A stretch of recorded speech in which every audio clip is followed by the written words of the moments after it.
So I'm delighted to welcome to my humble little studio today, Colin McWilliams. And for those of you that don't know Colin or myself, because this is going to be seen by a different audience, I should imagine, probably worth just doing a quick intro. So I'm Dan, CEO, founder, Property Searches Direct. We provide a consumer facing search business. We obviously have conveyancer relationships as well, but we're very much a consumer centric business, and that's where I'm from. Colin, where are you from? Who are you?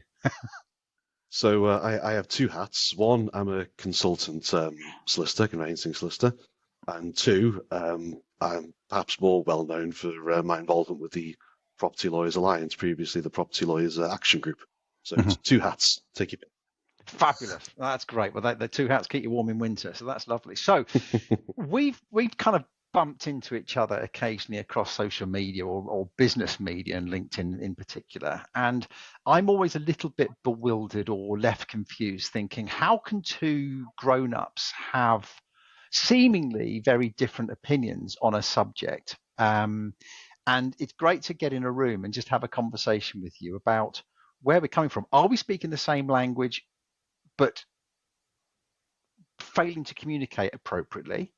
Or are we just speaking very different languages? And I think that's kind of what I'm wondering. Is like, how is it that we can butt heads when surely the direction of travel should be aligned? So one of the big bugbears that I hear from you is about upfront information, right? And it's like, no, it's not a good idea.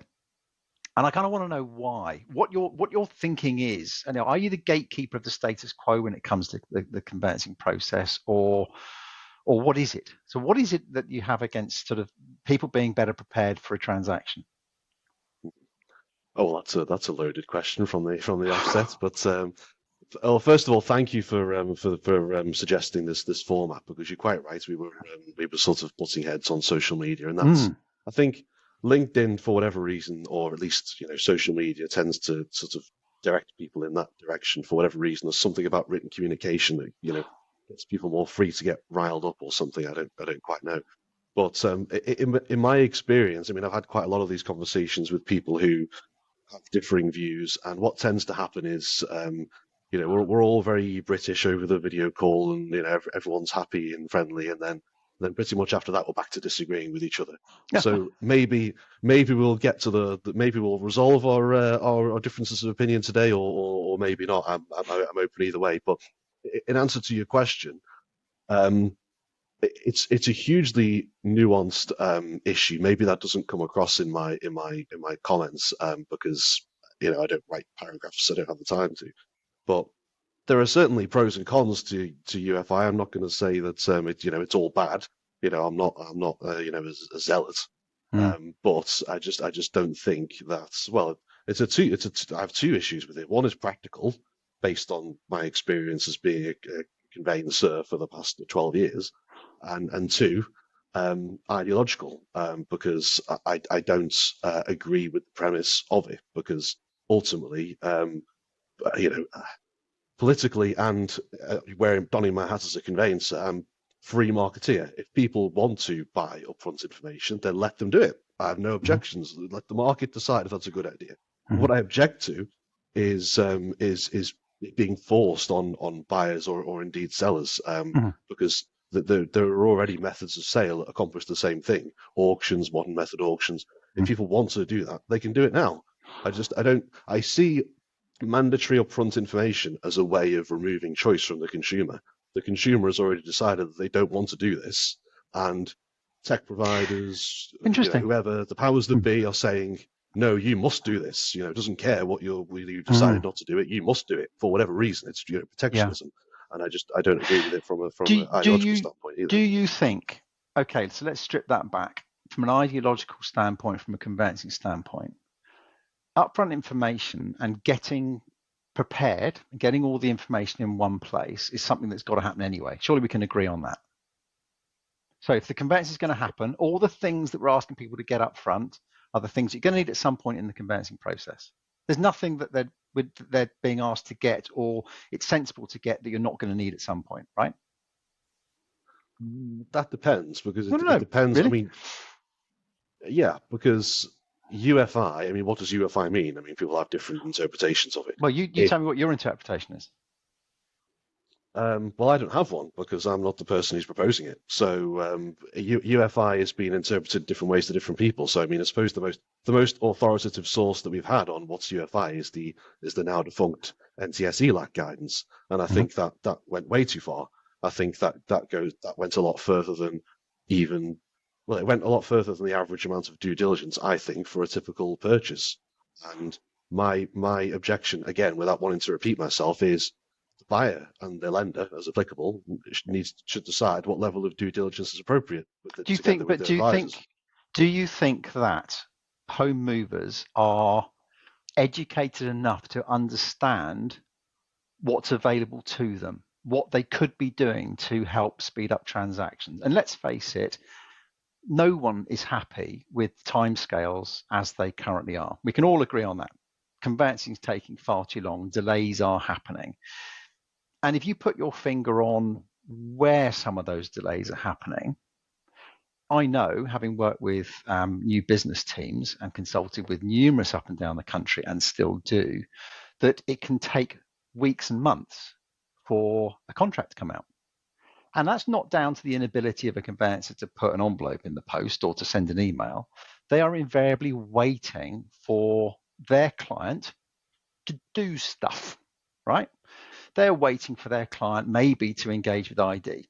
Maybe they're waiting for their client to fill out the protocol forms. Maybe they're waiting for their client to find building control certificates or complete certificates or planning applications or fence certificates. They are waiting for a seller who is ill prepared, right? And that is a delay. So at the point at which a sale is agreed, everyone gets all excited. Estate agents start screaming at conveyancers, why aren't you effing getting on and doing things? And that poor conveyancer who's tasked with the sale is saying, there's nothing I can do. I can't send out a contract because I don't have a client. Literally, you sent me a memorandum of sale yesterday, which is the first time I've heard of that client. I've engaged with them today, and we're not even out of the starting block. So stop screaming at me. And that happens time and time and time again. Now, my understanding of upfront information, I like to think it as being legally prepared, is to have a process in place where you can't just chuck a property on the market and hope for the best. You can't just go, I'll give it a go. I'm not really serious about selling, but I'm prepared to waste months of my time and months of someone else's time. And at the 11th hour, I'll just decide I'm not moving anymore. And I think that combined with the fact that people are ill prepared is a massive drain on everyone's resources and time. So upfront information to me, maybe just be an interpretation, but upfront information to me is helping to wheedle out the people that are just giving it a go, that ultimately waste everyone's time, that no one wants to get involved with, and better preparing those that are serious about selling so that the delay happens before marketing commences, so the delay doesn't happen when the conveyance needs to get underway. And I don't see a downside to that unless you can tell me where the downside might be. Mm-hmm. Well, those are good arguments and well put, I think. And this is where it comes back again to um, definitions. You know, a lot of these differences of opinion often come down to definitions. Well, what exactly do you mean by UFI? So my immediate thought when you started there was, well, when you have a poorly motivated seller, you are going to have a delay somewhere. It's just a question of where.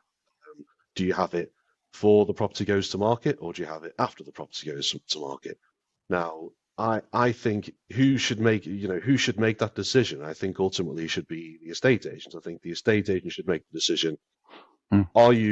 Are you serious about selling this property? Because the estate agent's got no incentive to take on a seller who they think is not serious, because they're not going to get paid if the seller's going to pull out halfway through. Well, unless they're And incentivized similar, just to win instructions, as some are, which again, you speak to Charlie Lambdin, and there are a lot of estate agents out there tasking, individuals to just go and win instructions, get a bottle of wine, perhaps get a bonus. Completely wrong way of doing things, but it happens. well, perhaps there's only so much you can do to correct how people run their businesses at the end of the day. But that the point that I'm making is who should make that decision as to what exactly is a motivated seller, and is that seller worthy of putting their property on the market or not? Hmm. I think a lot of this comes down to who makes the decision, what's the best way of that decision being made, and in I just see it causing all sorts of practical issues, and I think a lot of it comes down as well to oftentimes, for the majority of the time I've been in conveyancing, you've had a huge shortage of stock on the market, and then obviously you have the risk of deterring sellers from putting their property on the market, who may well then go on to actually sell their property if they get the right offer. So there's a risk by putting too much burden on those sellers that you might deter people from actually listing their properties in good faith. There are plenty of arguments, and there are pros and cons. As you've alluded to, I don't dispute anything you've just said. It's just a question of what do you put more weight on. And well, I think I would suggest that the market would put weight on transactions happening quicker. There being a lot less stress and confusion. There being a lot less delay, and there being a lot less participants in the marketplace who are not that serious. And therein lies a massive issue. You can have a chain of 5 people, and the person that's number 3, right in the middle of the chain, is just giving it a go and ultimately decides, do you know what, I wasn't really in it in the first place. I haven't got any skin in the game. Hasn't really cost me anything. I've changed my mind. And that's 4 other people left swinging in the wind with nowhere to go. Now, what I'm hearing from you is ignorant people, and I don't mean that in a wrong way. I mean people that don't understand the process and the consequences of going about things the wrong way, that don't really understand how things work, come from a position of ignorance. You're saying from that position of ignorance, they should make a decision. Now, to me, that's like the vote on Brexit. Everyone championing various things, people having a vote based on ignorance and it being the wrong decision and really stuffing things up. And you're saying, well, let everyone make a decision from a position of ignorance to do what they want, irrespective of whether it's actually helping the conveyance process or not.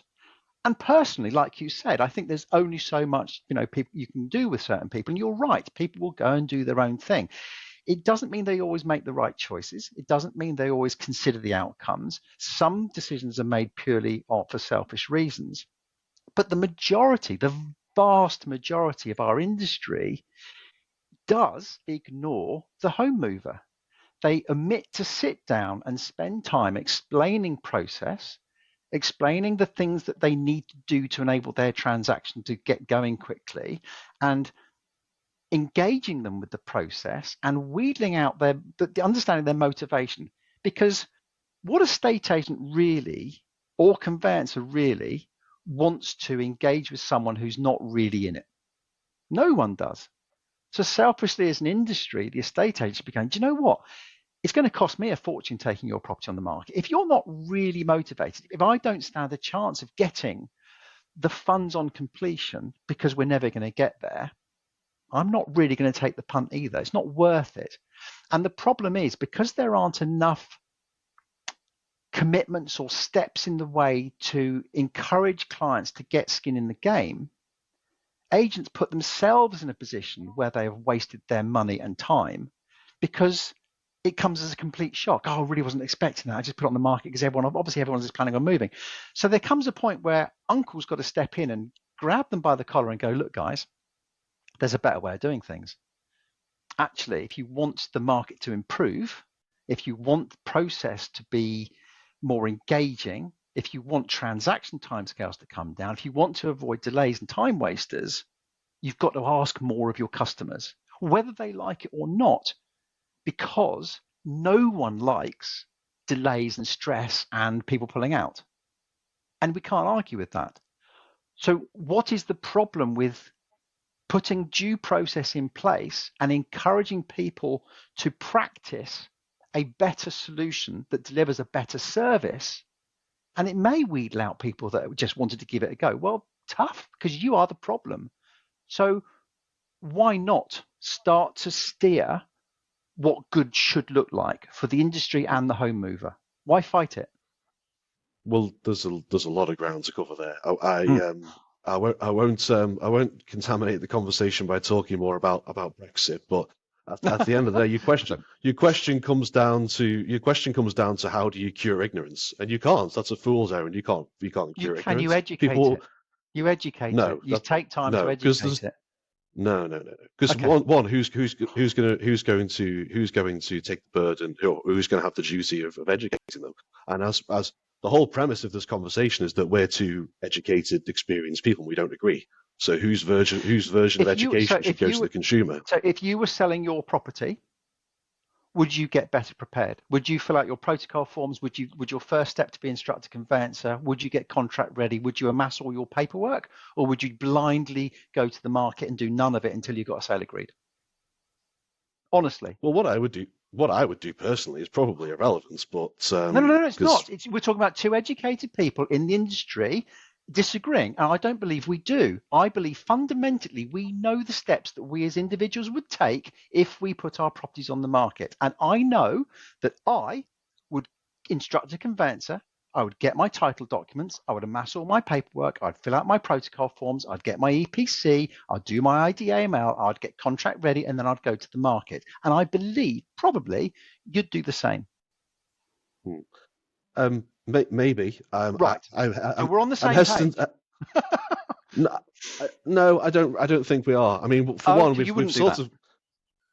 I may or may not. I don't know. I mean, I'm tempted to say because the point of this is to understand where two educated people in the industry would publicly say what they believe is appropriate way to behave when going to the market, an appropriate way of preparing themselves when going to the market. And I don't believe that either one of us would be ill prepared and have a delay when we had a buyer on board. We would do everything we could to do things in the appropriate way.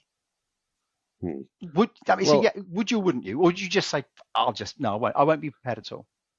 Let's say yes, no. Would you be prepared? Wouldn't you be prepared?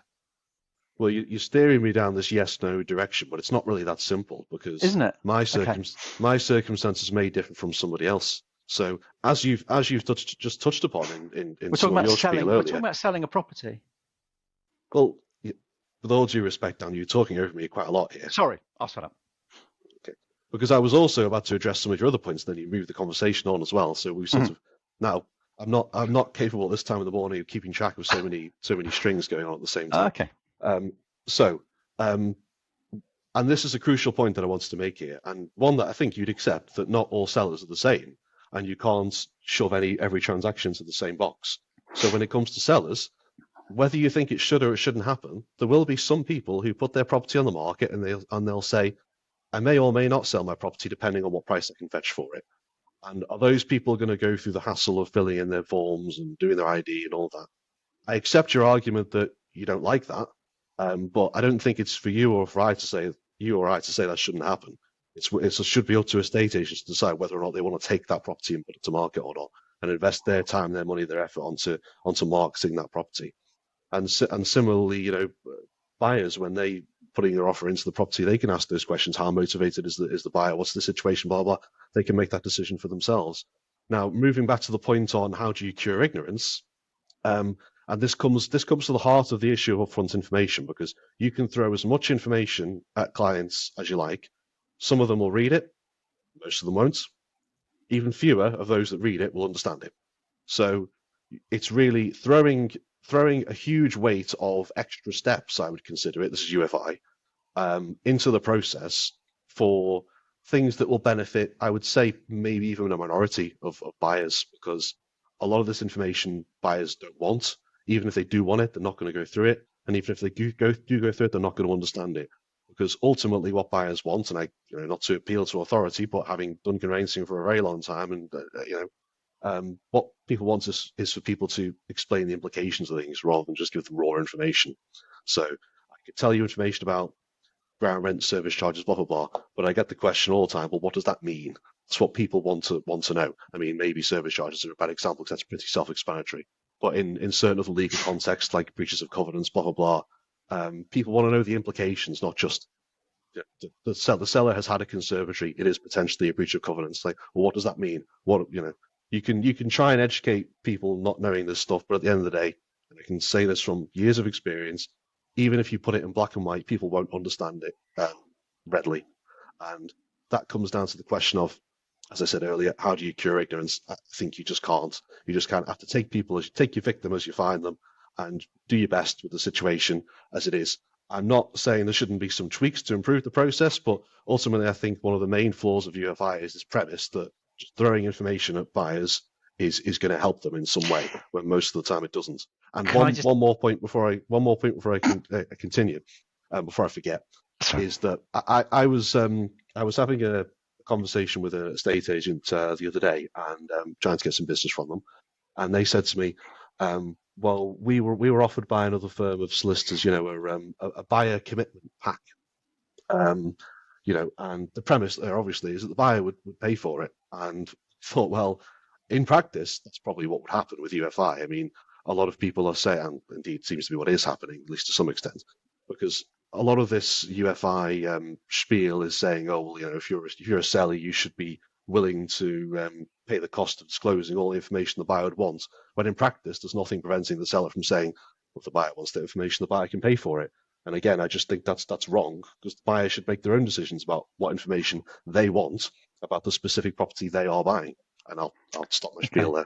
No, that's interesting, because you seem to give the impression that UFI is about providing information to a buyer and that they should be interested in it, right? And your thing against it is because people won't understand it and they won't read it anyway. So what's the point? And my understanding of UFI is getting sellers better prepared so the contract can go out, so that the conveyance can happen, irrespective of how much information the buyer wants. And if you do have a buyer that says, actually, I do want to see an environmental report, I do want to know the flood risk, and I do want to know about ground stability, I want to advise my surveyor appropriately, then the information is available. So you're right, not everyone's the same, but surely by being better prepared, whether they want to transact in ignorance or whether they want some answers, surely the preparation should be there so they can inquire and have information available to them. Admittedly, if a seller's going to the extent of getting searches, they've been on the market for 6 months, those searches can't be used for the conveyance, but at least they're giving a pretty clear indication, I guarantee 9 times out of 10 that those searches will be identical apart from the date when they are redone, which is also farcical. So your argument a lot of the time is about UFI, where buyers won't understand it. And my take is it's not about providing UFI for buyers. It's about providing UFI so that the transaction's better prepared, whether the buyer wants to see it or not. If the buyer wants to see it, it's there. If they don't want to see it, fine. But when you have a seller, I bet your dream seller would be someone that gives you everything really quickly. And rather than the ones in your pipeline that you are chasing and chasing and chasing and chasing. And it won't just be one, you will have 5, 10, maybe, I don't know how big your pipeline is. You might have 20 or 30 of them that you're still going through the early admin stages, trying to onboard them because they're not playing ball, because they're not getting on and doing things. They're daunted by the process and no one is there to hold their hands and give them the reasons to why they should do it. And I think all I'm suggesting is that hassle and that stress should be happening before anyone else is involved in it. Because the indication that seller is giving the buyer and you as a conveyancer is giving the buyer's conveyancer is you're inept, you're not getting your job done, the seller's not serious. Well, they may be. They just maybe a bit completely confuzzled by it, but that's a new word. But the reality may be something completely different.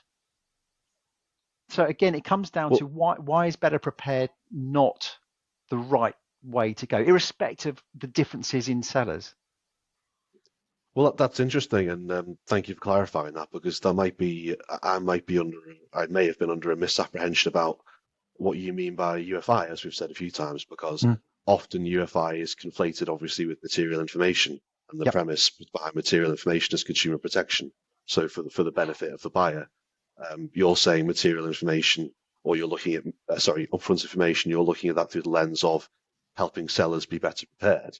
And the benefit of my, or at least, not the benefit, but perhaps even the prejudice of my experience is that sellers don't really need to be that prepared for most properties, but to get them sold, all they really need to do is fill in a property information form and a fittings contents form. The title documents can be downloaded from the land registry, obviously. if there are any other documents like God fence certificates and gas safety certificates and things like that, how often do they really cause delay in transactions? Not really that often, I would say. So from that perspective, I think it's, with all due respect, I think it's even less of a convincing argument for me, because I very rarely see sales delayed by lack of prepared sellers in terms of paperwork. Because if they don't have their gas safety certificate, well, it's like, worst case scenario, the buyer has to go and get one, or the seller has to go and get one. It's like, well, that's a delay of what, a week or two, not huge in the grand scheme of things. Most people would probably just not bother, or say, well, give me a couple of quid and I'll go do one after completion or whatever. So, just in my experience, and take my experience for what it's worth, I don't think that a lack of preparedness on the part of the seller frequently causes an issue, really. Your mileage may vary, but I just don't see that very often. So all of your sales that you've got in your pipeline, contracts went out really quickly. Depends what you mean by really quickly. Obviously, it's a typical lawyer answer.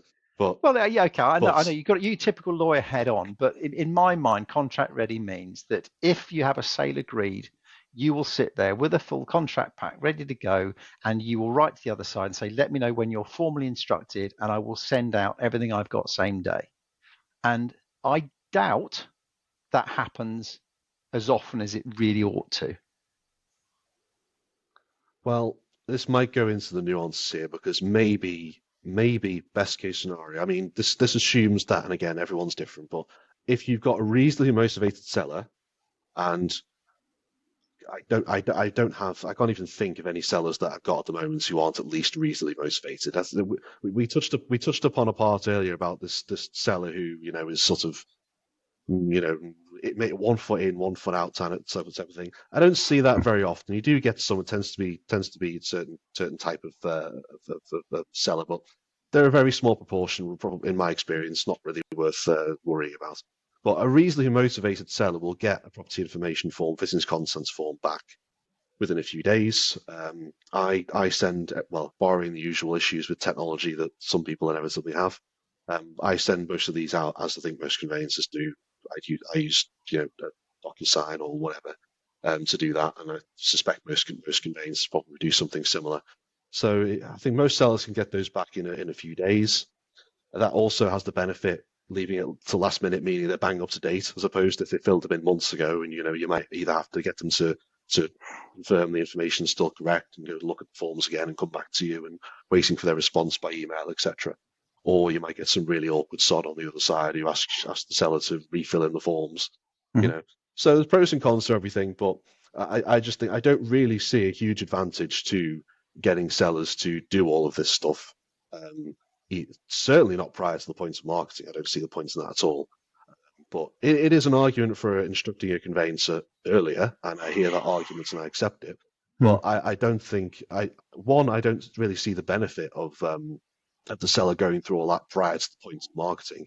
And B, actually, I think if anything, it's probably more of a negative, because you're going to take the risk of A, the information being out of date, which not only is a risk of causing delay, but B, also a risk of accidental seller misrepresentation if that information is no longer correct, and the seller may have forgotten they've given that answer or not be aware that they have to update it.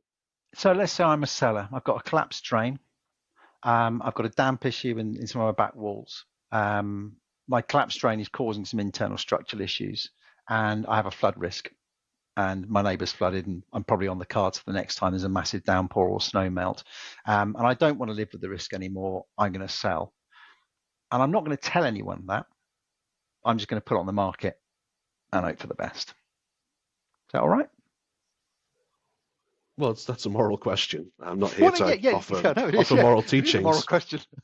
It is a moral question. But the point is, it's the same with Property Misdescriptions Act. You've got to measure a room accurately. You can't misrepresent it by photographs. These are basic things that we all take for granted now. And pre-Property Misdescriptions Act, there must have been estate agents going, that's unfair. I was getting away with repainting the sky, and I got rid of the sewage works that was visibly on the back garden. All these things. I've taken a picture appropriate. So misrepresentation of a property with the Property Misdescriptions Act tidied up a lot of problems. And material information is surely the next step in the evolution of culling the ability for people to go, I'm going to see if I can get away with this. Well, it's interesting now that we have now gone from the arguments of UFI favouring seller to the arguments of UFI favouring buyer. When you said before that, what I think it wasn't what favours it was everybody. about. I think it favours everybody. I know, but this is different. Mm. This isn't about a buyer inquiring. This is about a buyer being presented with full knowledge of the challenges that they are having to consider. Because if they aren't presented with those at the outset and they then go and get their survey, and that then picks up the fact there's the collapse drain and internal structural issues, they get the environmental report back that says, crikey, it's already flooded, there's a massive risk and your insurance is going to be through the roof. But that happens mid-conveyance, or at the 11th hour when they get reported to because they didn't actually get a survey. That's a waste of everyone's time. And that's a buyer who's blindly going along, going, I found my dream home. I love it. Can't wait to move in. Let me know when I can pick up the keys. Actually, not being told all the horrible things and effectively buying a problem that they're not being told about soon enough. So I'm not saying it only, upfront information is only to prepare a seller. It's also to protect the interests of the consumer and showing them in full knowledge what they're actually buying and making an informed decision about the price they want to pay or whether they even want to entertain it altogether. And having sellers go to the market and just going, let's see if we can get away with this, because estate agents are there all the time. They'll put it on the market, they'll sell it, it'll fall through for one reason. They'll put it back on the market, it'll fall through for the same reason. They shove it back on the market and go, let's see if we can get away with it this time. And that happens all the time. And it isn't fair on anybody. Yeah, well, I can see that. I can see that argument. I don't see that a lot myself. I'm not disputing that it happens, but there's a risk that we are going to, punish the many when we're really aiming to deter the few.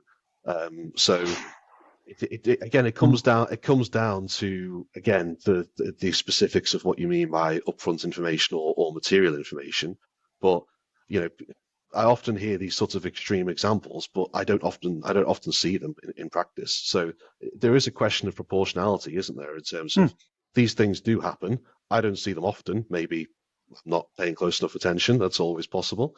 But or maybe these things just collapse before I'm instructed because everybody leaves instructing their conveyancers to the last minute, as we all know. But I don't often see those issues, and if I did, I might be right there with you saying, yeah, let's change things. But I don't often see that. So you don't often see it, so it's not a problem. But if you were aware of it and it affected you, you'd be behind me going, yeah, let's crack on with it. Well, there's a difference between a one-off example and my experience from 12 years of practice. Because one-off things do happen. I just conceded that, one-off things do happen. That doesn't mean that we change the whole system because of a one-off occurrence. No, but if this was happening all the time over the course of my to date 12-ish odd year career, then I would be more influenced by that than if I had a particularly egregious example of one thing that happened that either happened to me or I saw. Yeah. Okay. So let's look at things that are affecting the whole market. So the length of the conveyance at the moment, how long's that? Too long, we can agree on that. Way too long. We can all agree on that. So something in there, and I'm not saying that the conveyancing process in its own is the problem. I think that where you've got huge operations dealing with far too many transactions at once, they can't see the wood from the trees, and they are causing a massive problem, I think. And the problem files within those pipelines are exacerbating the issue and affecting what would otherwise be really simple transactions. So there is a problem. So the timescales are taking too long. 30% or close to 25-30% fall through rate. So you may be seeing don't say it's wrong way, but a minuscule percentage of the marketplace, and we as a business see a minuscule percentage of the marketplace. We're not a search company dealing with 30% of the market.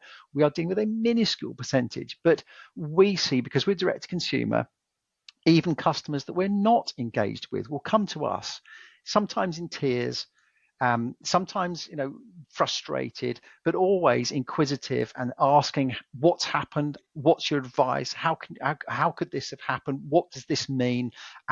We go, we get to the bottom of what's happened. Now we're dealing with such a minuscule percentage of the marketplace, but when they manage to find us, and we consult with obviously law firms that length and breadth of the country and spend time with their new business teams, we get to see and hear about the hell that is happening in the property sector. So with that in mind, surely something has got to change to enable the status quo to improve, because we can all agree that by doing nothing, nothing's going to get better. Yes, I would agree with you. I think there's a couple. Well, I hear that argument a lot in terms of, well, something has to change, and I don't disagree with that. I never have. But the question is, what do we change? And I think material information / upfront information, we're now sort of using them interchangeably, but either or. I think if anything, from my perspective, risks actually making things worse, because the number one problem that I see in conveyancing is complexity. Conveyancers having to deal with too much paperwork, too much liability, too many documents, too much everything, and introducing more responsibilities, more documents. Especially, this is another point that I often make, is that a lot of conveyancers now, because of the way they've been trained and because of the just lack of resources in training and the huge pressures that conveyancers are under, a lot of conveyancers, and you might have a similar experience, can only deal with seeing searches from the particular provider they've been using. If they look at a local search from a different provider, it may as well be, in Chinese. They just don't understand that. They won't accept it from another conveyancer, for example. I've seen that pretty frequently now. So asking, derogatory term, admittedly, but asking a factory firm to go through all of these documents they're not accustomed to. I accept your argument that maybe there's a significant degree of overlap between the information. So we're talking about a HIPS pack here, for example. That may or may not be what you advocate. So I don't want to assume that. But if depending on the extent of the size of the documents that are additional to the documents they'd ordinarily obtain throughout the course of the transaction, if anything, it risks complicating the transaction rather than simplifying it. And simplifying it, I think, is the key to making it go faster. Not adding more documents, not doing things more upfront. It has to all be simplification. And I think hopefully we can agree on this point at least. The problem with the conveyancing system, if there is one, is that it's inherently a very simple process that's trying to handle something that's no longer simple. And that's the problem now. So what you do about that is either you simplify or you double down and hope for the best. And or you do nothing. No, I agree in part, and I think it's interesting because I do hear this undertone and this vocab used quite a lot with conveyancers. That's very much about all the stuff that you got to do, and it's very much protecting the control and the value you bring to the party. And don't get me wrong, you bring a significant amount of value to the party and knowledge and understanding, but conveyancers tend, in the whole, not to help themselves by letting go of certain things. It's very much, if I don't do it, it's not done correctly. And that's just how you're programmed. You're about mitigating risk by controlling everything. But I wrote an article a couple of weeks ago about, teaching someone, feeding someone a fish or teaching them to fish and giving them the rod. And I think there's a fair argument for empowering the home mover to feed themselves and collate the things that they need to enable them to move, and be presented with a library of resources to enable them to jump through the hoops that are required to make the job that bit easier. And for the conveyancer to literally go, do you know what? You know what you need to do. I'm not going to change. You know what you need to do. You need to fill out your protocol form. It's here. You need to do your IDML. It's there. You need to, do this. All that you need to go and get your EPC. It's there. There's a lot that you can give or empower a client to go and do for themselves that you don't actually need to control. You can literally go, do you know what? When it plops in my box and I've got everything, I'll crack on. So actually, there's an awful lot that you as a conveyancing industry can relinquish responsibility for doing, because it's actually nothing happens unless the client, the seller, does stuff. You don't fill in their protocol forms, you don't fill in their fixtures and fittings, their property information form. You're reliant wholly on them doing stuff. So I'm not quite sure about this premise of there's so much stuff now we've got to do, when actually there's a lot that you can relinquish responsibility for. And if I were in your position, just me, blue sky thinking, and this is something that we're trying to get out as a product for conveyancers, because we're seeing, this whole thing of UFIs driving down conveyancing fees. And I'm like, why on earth would anyone? And the conveyancing fees are low enough as they are; they should be far, far higher. But if I were a conveyancer right now, I'd be going, right, who do I want to work with, estate agent wise? And you're probably out in the field buddying up with estate agents, trying to help them, all the rest of it. But what can you present to the estate agent to make their jobs easier? And what I'd be doing, as any conveyancer wants, you want sale files. Sale files are a lot easier, much more profitable than purchase files. So if you went out into the marketplace and got on the bandwagon of getting sellers better prepared and helping with upfront information and getting them contract ready and doing all that delay before something goes to the market, and then saying to the estate agent, your client's now ready, they've ticked all their boxes, we're ready to go, you can market that, and you controlling that workflow and being paid for it by the client who's instructed you, you are in control of process and you are delivering value and you are enabling the market to progress at a better rate, more effectively, and you are showing value, is the way I see it. That's a real way that conveyancers should be thinking about participating in helping drive process, rather than going, oh, it's just a pain in the estate agent's got to do more. I just think that you can bring value to that part of the market, the journey. There's a couple of things to go over there. The first one is when it comes to solicitors or conveyancers relinquishing control. I mean, I don't know if it's so much of a case of solicitors, conveyancers are control freaks, although there are probably plenty who are. But ultimately, if the conveyancer is responsible at the end of the day, because we're the ones with the indemnity insurance, then we're not going to relinquish the control, because we can't, because we're liable if something goes wrong. So if we're liable for it, we're not going to relinquish control to someone else when we're responsible for it, liable for it. So it depends exactly what we're talking about there. But I mean, the number one example is ID, AML, all that sort of stuff.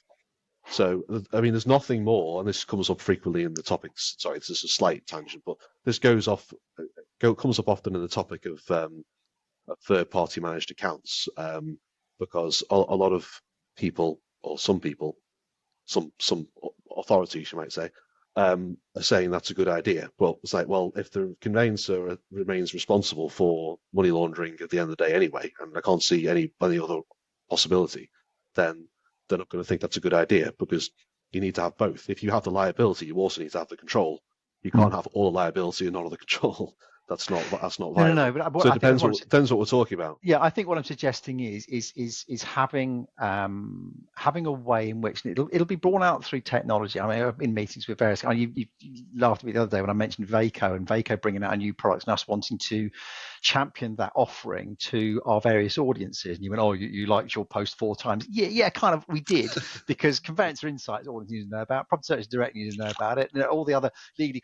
So yes, I did. It was news and we wanted to get it out there. But the point is, they are looking at ways in which conveyancers can engage customers with process to enable the customer to, upon themselves, go through an IDAML process, prove where their funds are and where they've come from, to put funds on accounts using an appropriate ledger that you provided once they've jumped through the IDAML, to complete their protocol forms and to find all their paperwork and put them all in a place and then go, tick, I've done everything.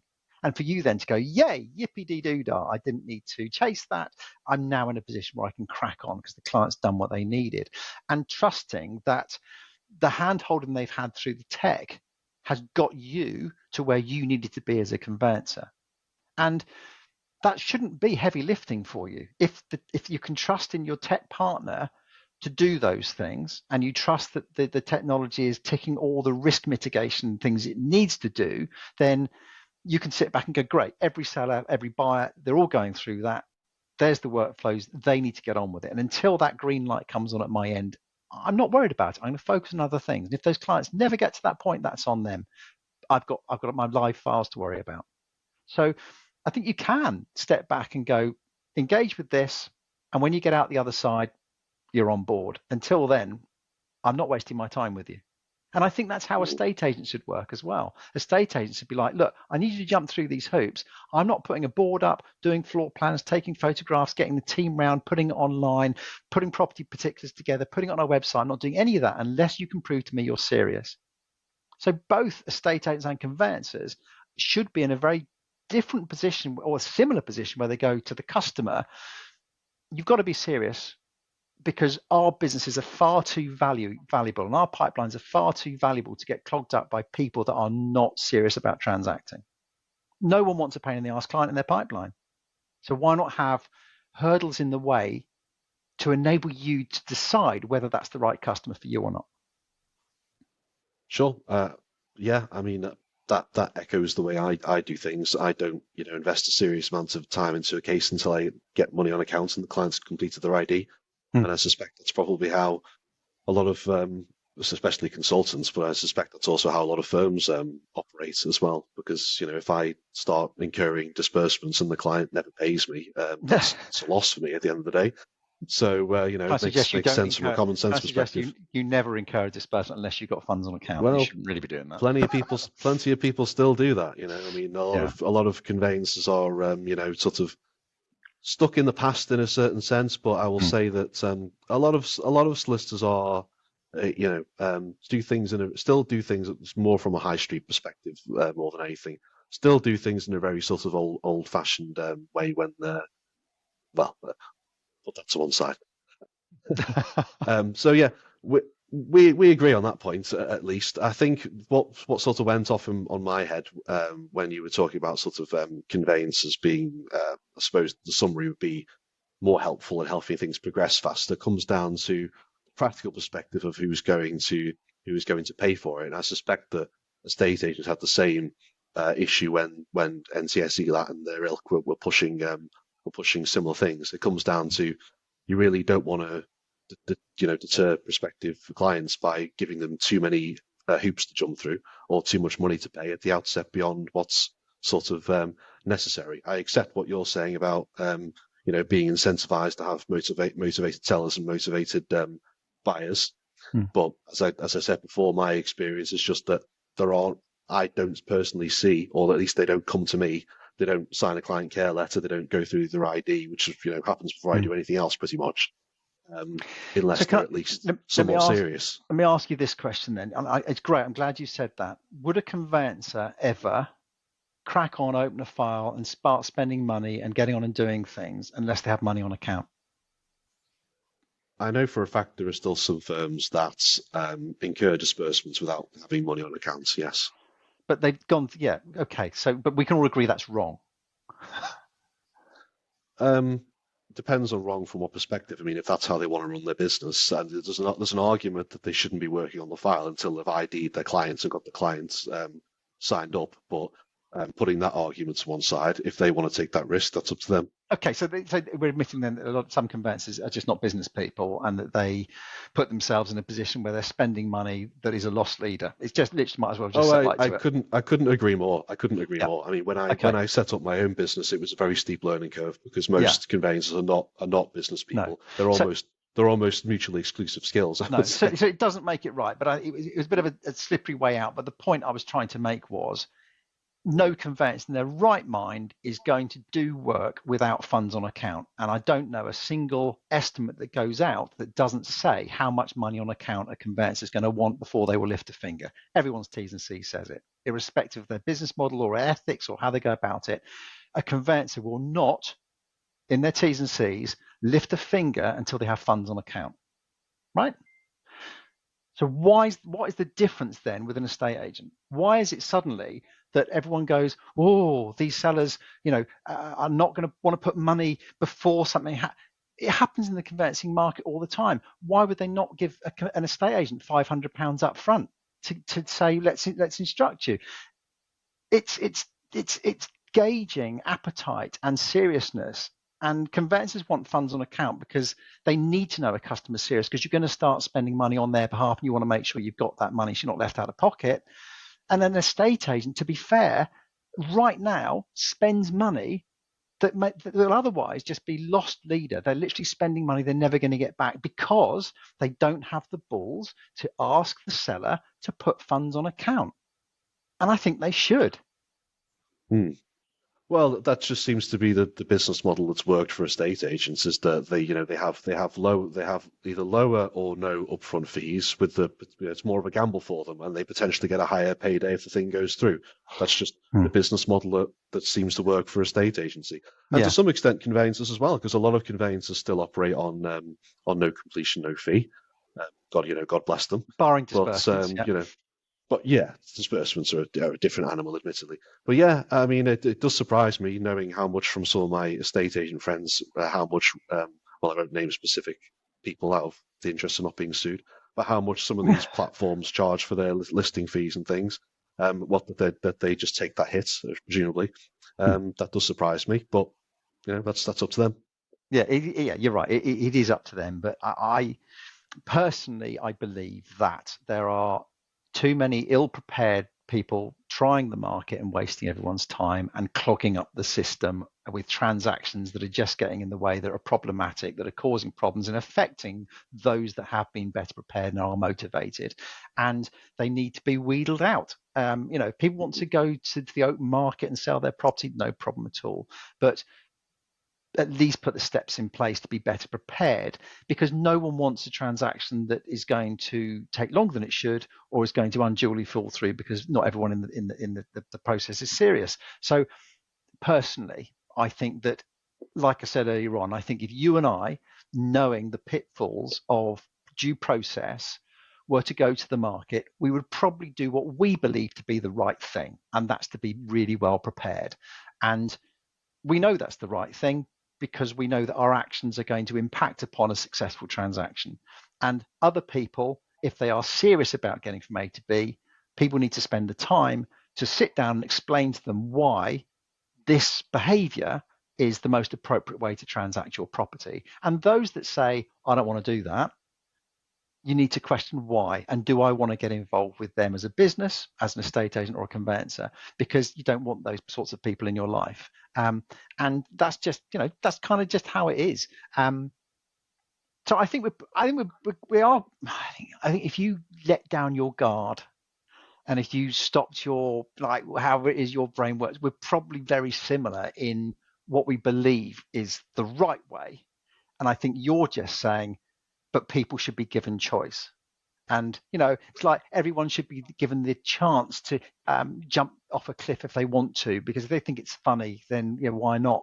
But we all know that the person with serious mental health issues needs a hug, and they need to be told that life's more precious than that, and they need a support network in place. And I think that doing things the right way is the support network that people need, because some people are just not right in the head. Well, it's an interesting comparison. I mean, probably two questions for me that I'd like to ask you, if you don't mind, that might get to the heart of the matter is, one, do you think that some degree of upfront information should be, or more than what currently exists, shall we say, should be mandated by law? And B, if so, to what extent more than what already exists? I think mandated by law is a really difficult thing, but the problem is we're dealing with estate agents and conveyancers. Estate agents more so. Conveyancers are more amenable to someone putting a dictate down in the Law Society or whoever, your regulatory body, saying you must do this and you adhere to it, and you all fight it, and certain things happen you don't like, but ultimately you go, okay, if that's how it is, we've got to get on with it. Trouble is with estate agents, they all moan about the status quo, even say we like it broken. I've heard that on more than one occasion over my 31 years, or we like a broken process, we like something to moan about. But the reality is all of them, a lot of them rather, will say, well, unless everyone does it, I'm not doing it at all. Unless the government mandates it, I'm not going to do it. So do I agree the government needs to get involved? No, absolutely not. Do I wish that the industry would take a step back, properly educate themselves as to what good looks like, and actually start to develop and evolve to deliver something that is better? Yes. And I wholeheartedly believe that the industry needs to pull itself up, collaborate better, and understand what's better for the client and start delivering a solution that works for them. Do I think the government should mandate it? No. But if that's the only option to get everyone to do something, yes. But what a sad state of affairs that would be. Interesting. Wishing in retrospect, maybe we should have led with that question, because to me that's the heart of the issue. As I did say at the beginning, if people want to try and do things differently, God bless. God bless. That's what being a business person should be all about. Trying to do things differently than your competitors at the end of the day. So if people want to do that, God bless them, and we'll find out through the free market whether or not it's a good idea. The only thing that I object to is people, and without mentioning who this may or may not be applicable to, people not being able to sell their products because they can't convince people that they're worth their price, and saying, I'm going to try and force the government to force people to buy it through threats of regulatory action or whatever else. That's what I object to.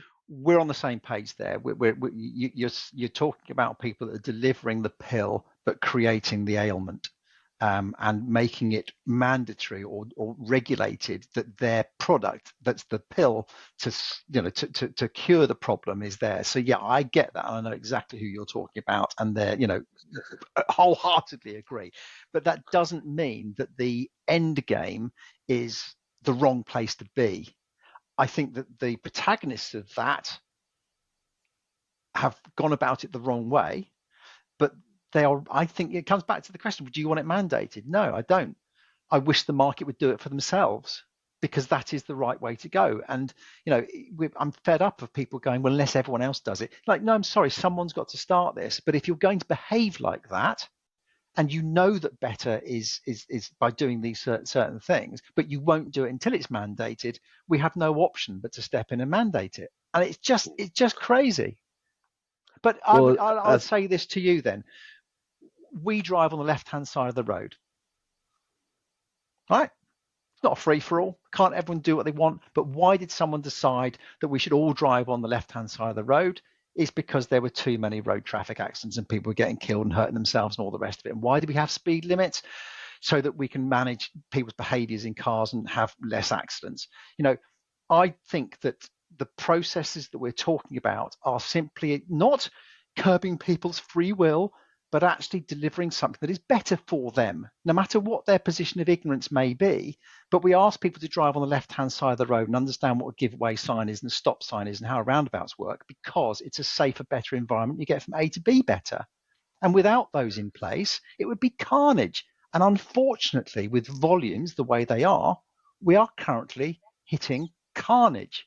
And process and due diligence and better preparation have got to be put in place to stop people killing themselves on the conveyancing road. Yeah, I mean, obviously, as a lawyer, I'm not saying there shouldn't be any laws. So there needs to be regulations to some extent. The question is, how far do those regulations go? So I think my point about freedom of choice, it mostly just deals with the argument from the perspective of it being for everybody's benefit, right? Because my response to that is, well, if it's for everyone's benefit, then you don't need to mandate it. I mean, the government doesn't need to pass a law to say you can't sell a bicycle with triangular wheels. You just people make bikes with circular wheels because they work better. And if you tried to sell a bike with a triangular wheel, nobody would buy it. And it's as simple as that, for me at least. So because a lot of the arguments I hear about upfront information are similar to one you made earlier, which is that it's for everyone's benefit. It's like, well, prove it, do it, and put me out of business, because I'm not doing it at the moment. I wouldn't necessarily be happy about it, but I'd admit that I'm wrong at least when I'm unemployed. So if it's better for everybody, then do it. Why would you take that step? Why would you be unemployed by people being better prepared? Well, it was hyperbole, but what I'm saying is I currently don't have any involvement with providing upfront information. So if a law firm wants to come along and offer that service and it works better than what I provide, then I only have myself to blame if that's the consequence of that. But it comes back to again the argument about what I made is that making it voluntary, and if it works better for everybody, improves the market, fantastic. We found a solution for improving things. But as I suspect well, as I said before, what I suspect is happening is people are trying to force it because they know it's not for everybody's benefit, or they can't convince people it's for everyone's benefit, and therefore they have to make it mandatory and have to threaten people like estate agents or solicitors to play ball. And that's really what I find objectionable more than people trying to change things for the better. So it sounds to me, I may be wrong, but it sounds to me like you have an underlying agenda that's very focused on one particular driver in this. Rather than as what agenda would that be? Well, a company forcing through an agenda and talking about the way in which this should go because they've got the pill, the piece of tech that might help out. Not that they're alone, but they're driving something that could ultimately otherwise benefit them. That's the way you see it. So you're going, no, this can't happen because they're arseholes. No, not so much that. I mean, I don't object to anybody trying to make more money. Obviously, I'm a businessman, but if it's at the expense of the consumer, then that's or at the expense of me, then I would object to that. That's what it comes down to. Because I personally don't think that. Again, there's a argument about extent and scale and nuances, but I don't personally consider that upfront information, material information, is to the benefit of either buyer or seller, because if it were, they'd already be doing it. But it hasn't been mandated. Not enough people see a reason to do it, and there's too many protagonists or people suggesting that it's just going to delay things. No one wants more of a delay. There's too many negative voices fighting against progress for enough people to get behind it, and that's the problem. There are some very strong voices and big players in this marketplace that just aren't being kind for whatever reason. Maybe they have their own mixed agendas, but the reality is, if you just strip all that away and look at the consumer, the home mover, and explain or help understand what the best process could possibly be for seller and buyer, with disclosure of information, with being better prepared, with actually playing fairly and transparently, I don't see a downside. And that's just where I'm coming from. And we deal with consumers, and I mean, yes, sir, the seller, I know it may not be used for the conveyancer, but I want all the information in our pocket because we want to get as well prepared as we possibly can be, and we don't want any nasty surprises. Yeah, okay. And then on next time we'll have a buyer saying, I want some answers really quickly because I'm not sure that I've got all the answers available to us. I want to get on and order an environmental report or get our searches underway and fire the starting gun. That's fine. Crack on and do it. No problem at all. And I don't have I think there is enough consumer demand, because we see it every day. I have a business 6.5 years old that is built on consumer demand in this sector, where people want better. People want to engage and take control and drive progress. And yet we still hear people saying, oh, people won't do that. And I go, well, I wouldn't have a business if people didn't do it. And that's just the top and bottom of it. So we know there's consumer demand, but I think there are a lot of agendas and a lot of big voices poo-pooing something that could ultimately benefit the market. It's all I care about is the home mover. And if someone were to say to me as a buyer or as a seller, what do I need to do to avoid any delays, I would have no problems in explaining what they could do to avoid any delays. And I think that progress in this industry would be for everyone to actually understand the pitfalls and understand what a good solution looks like, and to convey that to the necessary parties to drive better process. But I think too many people are hung up on the perceived delay of that, forgetting the fact that the delay is happening anyway, and it's happening at the point at which a sale is agreed, rather than putting up with that delay before something goes on the market. And personally, I would rather have the delay putting something on the market than having the delay at the point at which a sale's agreed. It just doesn't make any sense. The delay's happening. Just where's the delay going to happen? Where should the delay happen? Before it goes on the market. And when it goes on the market, Is there enough evidence and information there to let everyone make informed decisions, yes or no? And then once the sale gets agreed based on the fact that everyone's made informed decisions, the conveyance should go through quite quickly. That's just the way I see it. Well, again, we could go back and forth about this all day, but what I see more often than you used the example before of people who, might put their property on the market and they're not entirely serious about it. What I see more often is people putting their property on the market, but they'll only sell it if they get the right price for it. And the risk that you take by imposing too much of a burden to them pre-market is that they'll just go, oh, never mind then, or something along those lines. Because or they'll jump for all those hoops, and they just won't find a buyer for the price they want. I've got a client at the moment, a sweet old lady who's trying to sell her house that's a bit niche. It's a homestead down south in Sussex for months, and it's a unique, characterful property that is going to take a while to sell.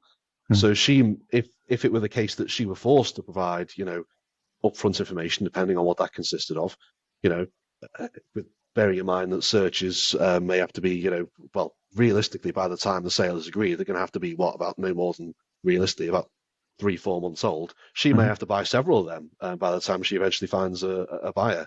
And I just think keep things simple, and also returning back to the point I made before is that, in my opinion, consumers have already made their choice. Do they want to pay for a smoother transaction or not? And the majority of them have decided they don't want to do that. And I think the majority don't know there's a better way. You can't say the majority have decided they don't want to do that. The majority don't know that there's a choice. That's the problem.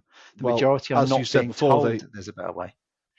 As you said before, they may have decided from a position of ignorance, but they have nevertheless decided. I mean, most people make decisions from a position of ignorance. I don't think there's anything you can do about that. I'm not sure they do. I think if you go and buy a kettle, a lot of people will go online and find out about it, or a Hoover, or a dishwasher, or whatever it may be, or a car. People will put research into it and find out what's going on. And when it comes to a property, you're right. Some people will relinquish all responsibility and go, it's all on the conveyancer. Right? I'm not getting involved at all. Just tell me when I can pick up the keys. And it's the most obscene way of doing things. And sellers get away with all sorts of things, and estate agents enable that to happen, and conveyancers pick up the pieces. And your life would be a lot easier if there was a lot less dross coming through, a lot less holes to sort out, a lot less problems. If that was addressed pre-market, everyone would be a lot simpler. If someone put steps into place to work with sellers to get them better prepared and understand their titles, and prepare for the pitfalls and have the answers to the questions that are inevitably going to be raised by the buyer, then things would transact a lot quicker. But people are not taking the time. The priorities are twisted the wrong way. The priorities for many estate agencies just get it on the market. We just want to board up. That's wrong. It's not helping the buyer. A lot of it is about promising someone a price that is completely unattainable, and setting their expectations the wrong way, and it being about price. And for those people that will only sell because they want to reach a certain price, is probably only because the expectation's been set by an estate agent in the first place, and they've won the lottery, and they will not move for anything less than a lottery win. Again, that's bad practice by estate agents. You can't demand a price from a market. The market will tell you what it's willing to pay. And the charge now to have these no valuation market appraisals and not talk about what you're going to get, but otherwise explain where the market is, but let's present you to the market and see what it yields for you, then great. But you've got to be doing that in a prepared way. Colin, I'm really grateful for your time. I cannot believe that so much time has passed. I just realised it's now over an hour and 8 minutes. I am genuinely grateful for your position. I understand where you're coming from, and it isn't black and white. I get that. I suppose that we are coming from relatively different positions, in our thought process, and I understand now that yours is very much about everyone should have a choice. I don't disagree with that to a degree, but I would come back to but we're all asked to drive on the left-hand side of the road, and we don't want anyone being renegade and doing what they like. And I think there does need to be a bit of towing the line. But I think everyone should be presented with the fact of how they should go about transacting better, And I think estate agents should take more responsibility and have more understanding of the conveyancing process and how they can better prepare their clients for sale. Neither of us agree with mandating. I'm pleased to hear that. But I am more for advocating the benefits of positive changes in the hopes that the market adopts it. Because if it doesn't, the outcome is horrific. I think we can agree on that. Maybe. Well, yeah, thank you for your time. It feels like, as you say, an hour's passed. We've barely an hour and 10 minutes, and we've barely scratched the surface, I think. Yeah. But we've identified some common ground. We've identified some less common ground, and that's the sort of outcome that I was expecting. But it's been an enjoyable chat, even though, as I say, it feels like we've barely scratched the surface. But it's obviously a huge topic. Indeed. Colin, thanks very much for joining me. I really appreciate it. And next time we're on LinkedIn, just remember everything I'm typing is with a smile, and I'm not being malicious or horrible in any way. It's just that's just how I am. I sort of want to champion good process, and hopefully people will pick up on it. But the thought of you give the impression you're fighting process, and that's what I wanted to try and establish today. And it doesn't really sound like you are you?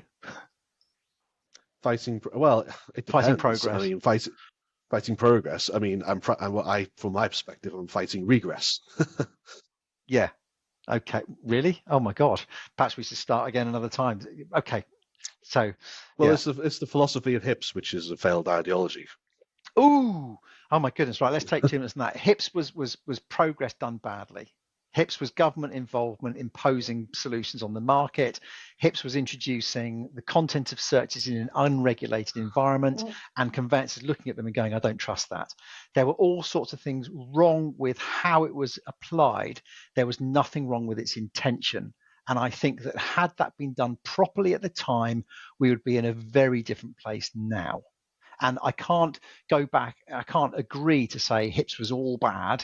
It wasn't. There was a lot of good stuff in its intention, executed very, very badly, and people lost faith in searches and all sorts of things that went with it, and people having to double down and redo things because they couldn't trust the data. That was the problem with HIPS. I think having upfront information and having all that stuff available to you, if it could have been trusted and it was done properly, and everyone looked at it and went, crikey, that's a turnaround, it would have been amazing. But government involvement, stuff that up and let people run riot. I mean, there are very few things in this world that are all bad, right? Everything has pros and cons to a large extent. So when I said, maybe it was a bit of a cheap shot to compare things to HIPS, because I didn't necessarily mean what you're advocating. I meant the types of things that you might see me doing battle with over LinkedIn are more the people who are trying to advocate and force these things upon consumers, which, as we've just agreed, neither of us necessarily are in favour of. So I wasn't really addressed to you. It was addressed to the types of things you might see me getting into on LinkedIn.